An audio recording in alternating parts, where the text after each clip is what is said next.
Sure glad to have you. These lectures are fun, aren't they? Oh, yeah. And you'll usually learn something. Tonight, you particularly will. Are there any veterans in the crowd? Please raise your hand. Do we have a hand for those with their hands up?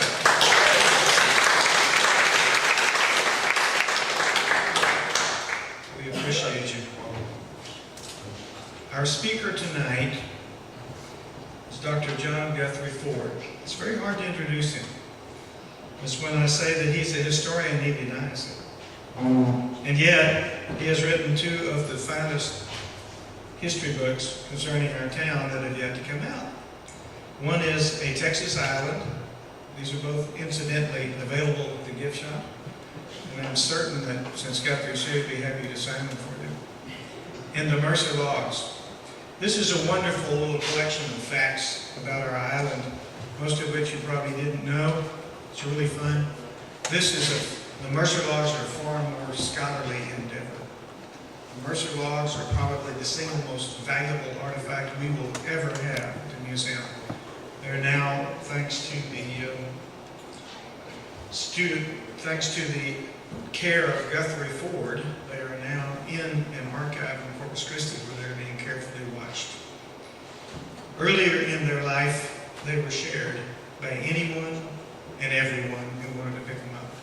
They lived in an attic, they lived under a bed, they finally lived in a garage. How they survived is hard to say.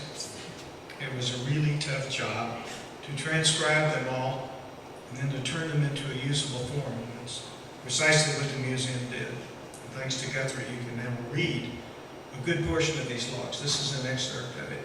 But this told us what we did here on our island way back when, just when it all first began. The one thing that has not changed much at all, if any, since the days of the Mercers in the 1850s till now, is that we are an island and we're surrounded by water. And if that is the case, you either must be able to swim mighty well or have a boat. Agreed?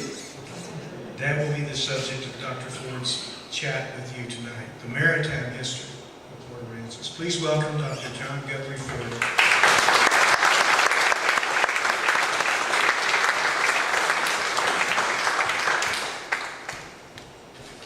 Rick's introductions are always I'm a hard act to follow. I mean, he's a hard act to follow. It's like, now I've got to do a 10, I plan to make a lecture at an 8 level. Now I've got to bump it up to a 10.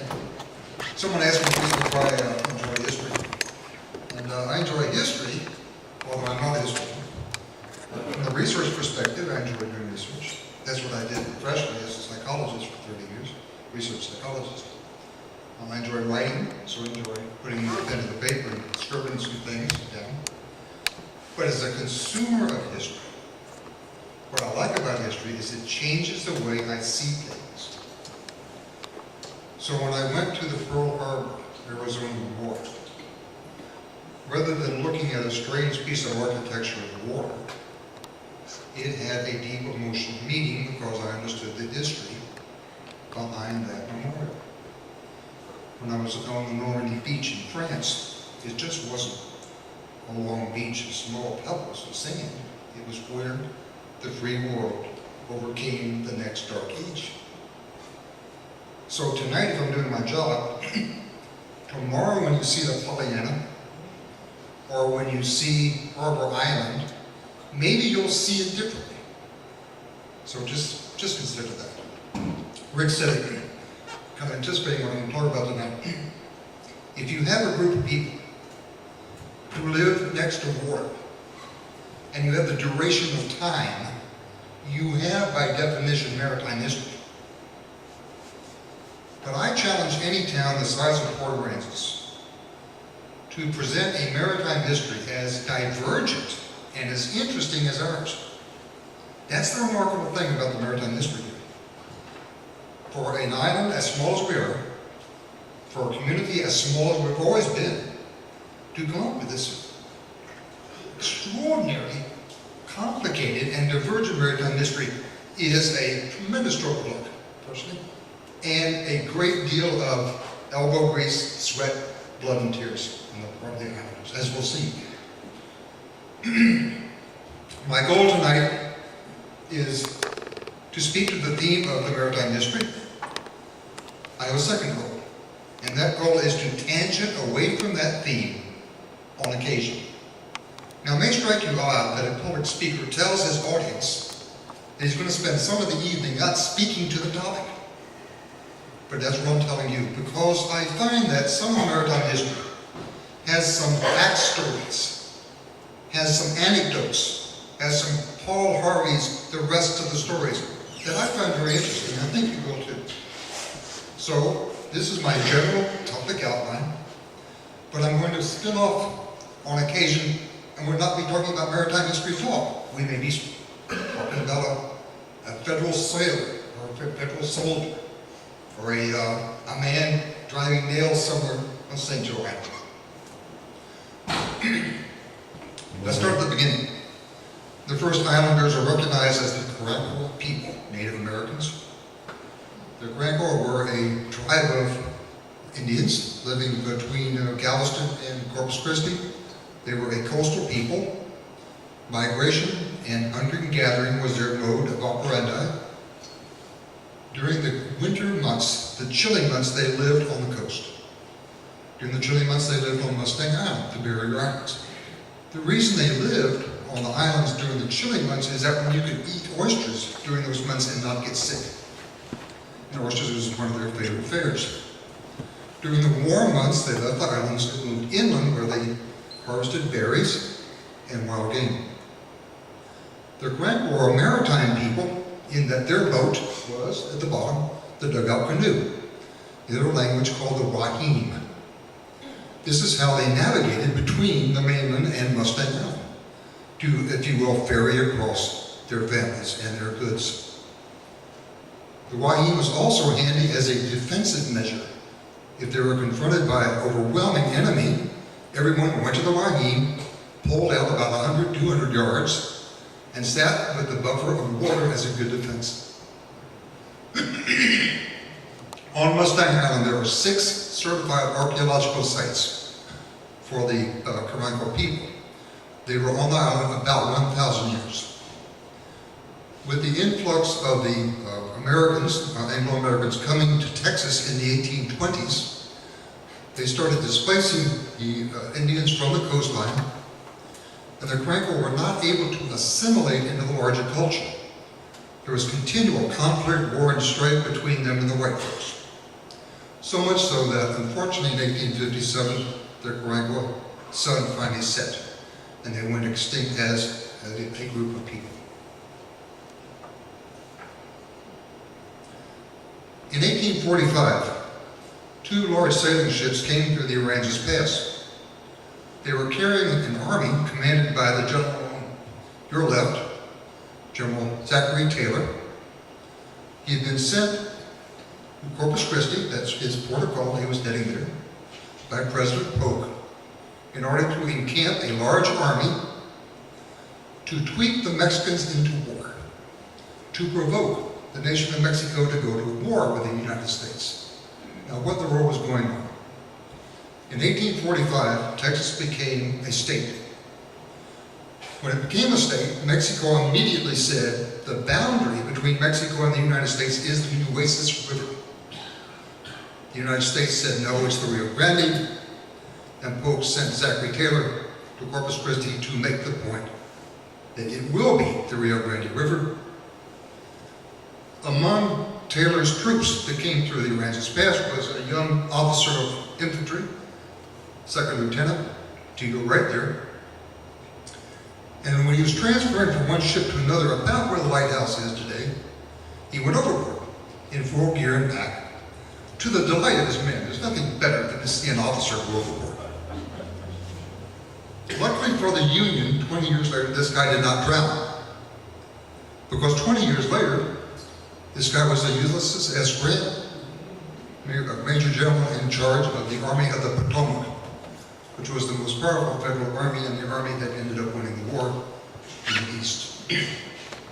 General Grant received General Lee's surrender at the Appomattox Court Act, you may remember, and was eventually President of the United States. 1855 is the year that we recognize the founding of Mustang Island in terms of Anglo-American colonization. And that started with the Mercer family. Robert Mercer brought his family here in 1855 and created a homestead called Elmore Ranch. If you lived on Mustang in 1855 on, as Rick said a moment ago, you were in the maritime world. Because if you wanted to go anywhere, you went by boat. You went by either the boat you built, or more preferably, and it's always a good idea to have friends with boats. The Mercers were involved in the maritime world as bar pilots. They were certified by the state of Texas to see ships through the Aransas Pass. So they would go to a ship in the Gulf and advise the captain of how to cross through the Aransas Pass safely. The ships coming through the Aransas Pass were of various types. There were brigs, barks, sloops, schooners, steamships. And the two I put up here is the schooner and the steamship, because those two are the most prevalent types that were coming through the pass, heading to Corpus Christi. Where were they coming from? They came from a great number of ports in the United States, New York City being the furthest away. But they also came through from international ports. From Tampico, Mexico, and Havana, Cuba, these ships brought vegetables and fruits. From Liverpool, they brought English clothing. And from Hamburg, Germany, they brought fine furniture, and particularly German clocks, very popular in Corpus Christi, because that's where these vessels were heading. Now we need to speak about how you got to Corpus Christi in 1855. So if you look at a little geography lesson with me here, the X's mark out what did not exist in 1855. And those were two waterways. The one on the top, 1911, is the Aransas Channel that you drive parallel to when you drive from Aransas Pass to the ferry. That was not dug until 1911. In 1926 was when the Corpus Christi Ship Channel opened. So before 1926, the way you got to Corpus Christi was by the Blue Line. You took a circuitous route around Harbor Island, crossed through a little opening up there, took a little squiggle here, and on to Corpus. Some of the ships that came through the Aransas Pass drew too much water to make it through this particular little cut, which is called the Morrison Queen's Cut. It was too shallow. And this involved these ships anchoring here or here, and most of their cargo being loaded on these smaller little ships, little boats, that were called lighters. These lighters carried the cargo on to Corpus Christi because they only drew a few feet of water. These lighters were operated by Mustang Islanders and people living on St. Joe.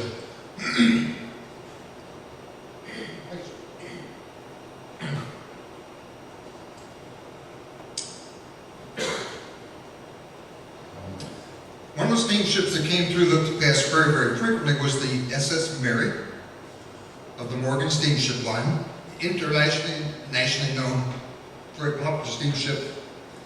In 1876, she ran afoul in the Aransas Pass, hit a buoy, opened the hull, and sank. Thankfully, the ship's company was rescued by pilots from Mustang Island who rowed out, the Mercers among them, and rescued the folks before they drowned.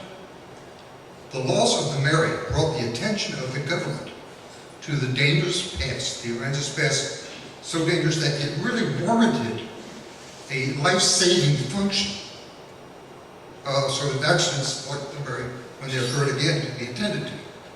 Therefore, in 1878, the government commissioned the life-saving station that opened in 1780 on Mustang Island. This was where the Coast Guard presently is. This was essentially the first Coast Guard station. But in 1880, the name Coast Guard did not exist. The name was the Life-Saving Service. So this was the life-saving station. And this picture was taken about 1885. I had the chance to read through the logs of this early station, and I found interesting stories about rescues at sea, other maritime events. But certainly the strangest story I found in the logs had nothing to do with the ocean at all. It had to do with that character, the lower right, that rattlesnake, the diamondback, which I hope you've been advised are still frequent islanders here themselves. 1883 station log, quote, at about 10 a.m., Keeper Cranston, officer in charge, while picking up wood in the yard, was bitten twice by a rattlesnake. Every remedy known was applied by those residing near the station. His hand and arm began to be swollen and black. He was put under the influence of stimulants, including 2 quarts of whiskey, before it took effect, when he became insensible and remained so 18 hours. I'm quite confident that he was treated this way, not for his relief, but so he would be quiet, so the rest of the station crew could get some sleep. It was not mentioned whether the patient suffered more from the snake bite or from the hangover, subsequent to 2 quarts of whiskey. That's about a 6-pack of Coca-Cola, by the way. So if you can envision sitting down in one session and drinking 2 6-packs of straight whiskey, I'm surprised the man didn't die. The Civil War was the next epoch, the next historic period to come to the Aransas Pass in Mustang Island. When the Civil War started, what the South did not have was heavy industry. Therefore, they did not have the cannon, they did not have the armament that the North had. So quickly the South figured out that they could trade cotton for cannons. They started sailing their cotton to Europe, particularly to France and to England, and there they would return to the Confederate ports with cannon, powder, shot, and shell. For that reason, one of the first strategies the Federals involved themselves with was the blockading of Confederate ports and waterways. The Aransas Pass was a very important one in the Gulf sector. Therefore, in 1862, early on, January, a Federal warship arrived at the Aransas Pass. It was the USS Alta. This is not the Alta. But the Alta was a bark type of ship, sailing ship, and this is also a bark type of sailing ship. So she would look very much in these lines. She was captained by a very intrepid young guy, Lieutenant John Guthrie, who was very successful at the pass. He did stop Confederate commerce from coming and going, but when he ran short on water and food, he was too far away from a friendly port, which was New Orleans, to go back. So his crew had to live off the land. They would remove from Mustang Island water and beef to recharge their stores. On one occasion, they ran afoul on the Islanders, and the Islanders fired on a Federal party. Lieutenant Kittredge responded the next day by bombarding the settlement of homesteads and hitting and burning down the Mercers, among others. In February of 1862, the Islanders essentially abandoned Mustang until the end of the war. Lieutenant Guthrie had had such success at the pass, he decided he would extend his operation into Corpus Christi. And in August of 1862, he sailed into Corpus Christi Bay with a task force of 5 ships in order to burn down and fire the warehouses and piers in Corpus Christi. But hearing that, they stiffened opposition. The Confederates knew he was coming and had set up a battery of cannons here to engage the Federal ships. So for 3 days, they threw shells back and forth at each other, no one really doing much of any damage. The Federals tried to land a shore party here to flank the weapons here. They were driven back by the Confederate infantry you can see going up to engage them. The Federals left the bay, and the Corpus Christi folks started cleaning up their town from having been shelled for 3 days. In cleaning up the town, they found some shells that were unexploded. They were delighted to find these because they could take the back off of these shells and pour out the powder. The powder was a valuable commodity. So on many of these shells, when they opened the back end, didn't come out powder. What came out was straight whiskey. And so they started collecting the whiskey from these shells that they named Kittredges. People at Corpus Christi actually cheered the Yankees. They said, well, not only did we beat you in the Bay, but you provided the whiskey for us to celebrate that event. In fact, later in the log from Lieutenant Kittredge, he admitted to the fact that some of his men had brought aboard illegally whiskey. The United States naval vessels didn't allow alcohol on board, so sailors had brought in contraband. And they hid it by disassembling some of the shells, replacing the powder with the whiskey. And in the height of the engagement, Battle of Corpus Christi, mistakenly they picked up the whiskey shells and fired them into town. Not a big battle in the Civil War, but one that's memorable, certainly because of the Guthrie shells. We still have a piece of the Civil War on our island. The Federals used something called an anti-mine raft. This would be fitted to the front of the ship. Ship's bow would go in here. So when the ship entered a port, a southern port, if it struck, the mine struck a mine in the water, it would blow up the raft instead of the ship. So it was a sacrificial kind of thing. In 1863, 3 of these rafts were being towed off the coast of North Carolina, and they broke free in a large storm and disappeared. In 1980, a hurricane on Mustang Island opened up some of the dunes, blew back some of the dunes, and exposed one of these rafts. Archaeological team, marine archaeological team, went down there in about 1983, examined the raft, and wrote a scientific paper that was published. I have the reference for you if you'd like that. But they didn't remove the raft from the dunes. It was too fragile, too frail, rusted ironwork, wood that had started to decompensate.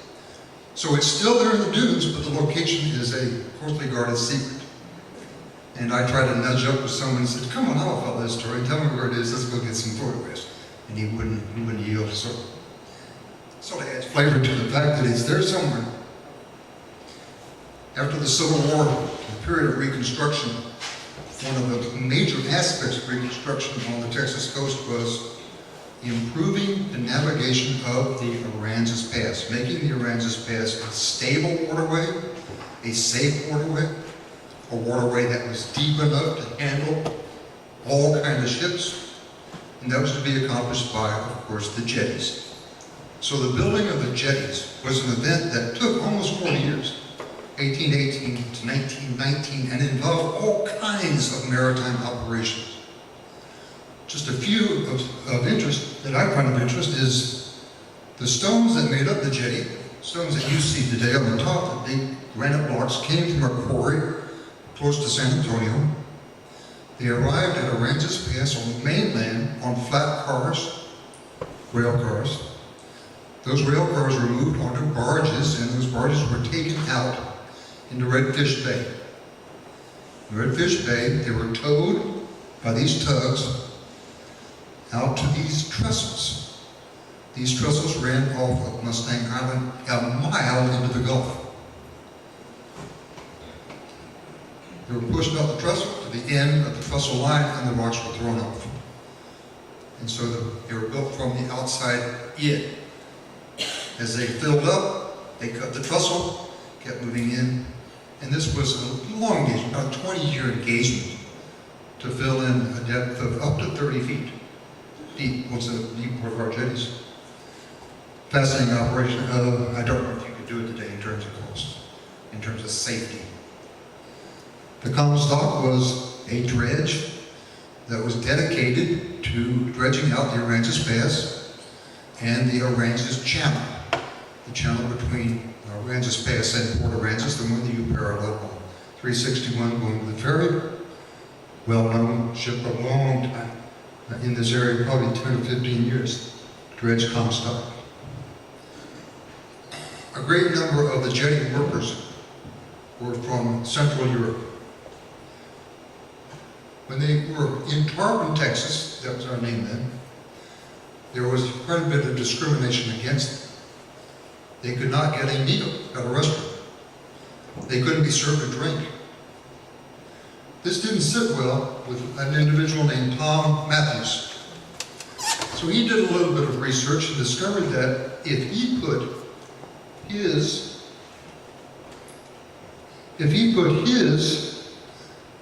libation palace, his restaurant, on the water, then the town ordinance did not apply to that. So he ran around legally the ordinance by putting out here what he called the water wagon, or the deep water saloon. This was the walkway, floating plywood boards, and it's certainly one of our most interesting Port Aransas stories in terms of the first actual civil rights, probably on the Texas coast, by Mr. Tom Matthews. And by the way, that would be a relative of Marcy Matthews, who is one of our islanders right now of high esteem in terms of, I guess, being one of our youngest islanders. Wouldn't you say, Jim? Is that Rick? The jetties changed everything, maritime-wise. No question about it. It was the whole start of a new maritime chapter. And nowhere was that more obvious than on Harbor Island. When you sit on Harbor Island today waiting for the ferry, if you look around, you'll see a couple of abandoned buildings. You'll see some drooping fence lines. That is a pale shadow of what used to be there. I claim that for some years, per acreage, Harbor Island was the busiest maritime place on the Texas coast, if not, maybe the entire Gulf Coast.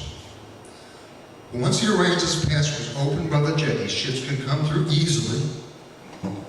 And in 1912, a seaport was built on the island. This is by the Aransas Pass right here. The seaport was built right there. Ships could come through. Handy seaport, docking here, export Texas cotton. The ships were from England, Liverpool. They took the cotton back to the clothing mills of England.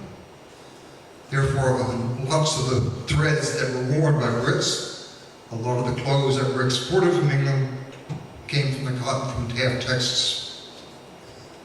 The same year, 1912, started the building of a large oil depot, oil terminal, where oil that was imported from Mexico was stored in large capacity containers.